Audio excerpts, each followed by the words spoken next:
নমস্কার, আমি বন্দনা। আমার কিচেনে আপনাদের সবাইকে স্বাগত জানাই। আবারও এসে হাজির হয়েছি ঘ্যাটকোল পাতা বাটার একটি রেসিপি নিয়ে। দেখে নেওয়া যাক আজকের এই রেসিপিটি। আজকের রেসিপি ঘ্যাটকোল বাটা। এখানে আমি ডাটা সহ পাতা নিয়েছি। এবার আমি ছোট ছোট টুকরো করে কেটে নিয়ে ও পরিষ্কার করে ধুয়ে নিয়ে ফিরে আসছি। পাতা আমি টুকরো করে কেটে নিয়েছি আর পরিষ্কার করে ধুয়ে নিয়েছি।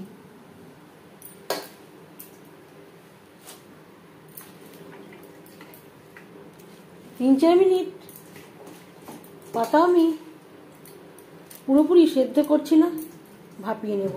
এতে অনেকটাই কমে আসবে, বাটতে সুবিধা হবে। আর দিয়ে দেব লবণ। পাতা অনেকটাই কমে এসছে, এভাবে নাড়াচাড়া করে দেব। গ্যাসের ফ্লেমটা বন্ধ করে দেবো, ঠান্ডা করে দেব। তাড়াতাড়ি ঠান্ডা হওয়ার জন্য একটা থালায় আমি ছড়িয়ে দিয়েছি। মিক্সচারের একটা জারে নিয়ে নেব। আপনারা চাইলে শিলপাটায়ও বাটতে পারেন। আর দিয়ে দেব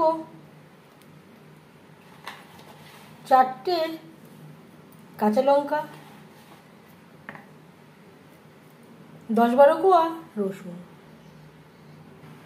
পাতা আমি ঘ্যাটকোল আমি বেটে নিয়েছি। খুব সামান্য পরিমাণে আমি জল অ্যাড করেছি। খুব বেশি জল অ্যাড করা যাবে না। যে জলটা অ্যাড করবেন সেটা আবার জাল দিয়ে ড্রাই করে নিতে হবে। আর যদি শিলে পাটেন সেখানে কোনো জল অ্যাড করবার প্রয়োজন হবে না। কড়াইতে দিয়ে দিয়েছি 3 চামচ সরষের তেল। ফোড়নে দিয়ে দেবো 2টো শুকনো লঙ্কা। যে কোনো বাটা বা ভর্তা সরষের তেলে তৈরি করলেই ভালো হবে।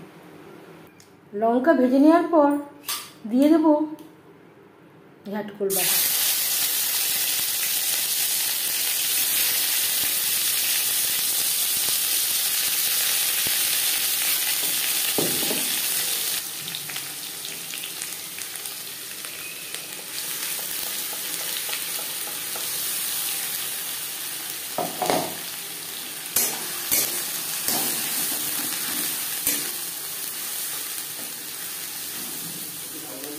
হাই টু মিডিয়াম ফ্লেমে নাড়াচাড়া করব।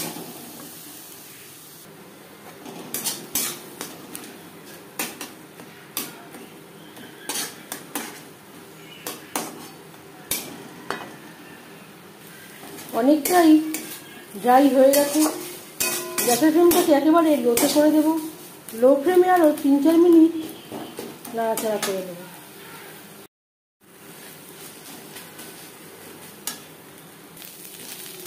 একেবারে ড্রাই হয়ে গেছে। এবার যাচ্ছি ফাইনাল স্টেপে।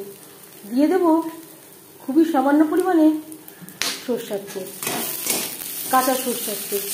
গ্যাসের ফ্লেমটা বন্ধ করে দেবো। একটা পাত্রে উঠিয়ে নেব। গরম ভাতের সাথে সার্ভ করার জন্য দারুণ স্বাদের ঘ্যাটকোল পাতা বাটা রেডি। এই রেসিপিটি কেমন লাগলো অবশ্যই জানাবেন কমেন্টের মাধ্যমে। যদি এই রেসিপিটি ভালো লেগে থাকে লাইক করবেন, শেয়ার করবেন, সাবস্ক্রাইব করবেন আমার চ্যানেলটিকে। বেল আইকনটা প্রেস করে দেবেন। যখন আমি নতুন ভিডিও আপলোড করব তার নোটিফিকেশান সবার আগে আপনার কাছে পৌঁছে যাবে। আপনারা সবাই অনেক অনেক ভালো থাকবেন। এই ভিডিওটি দেখার জন্য ধন্যবাদ।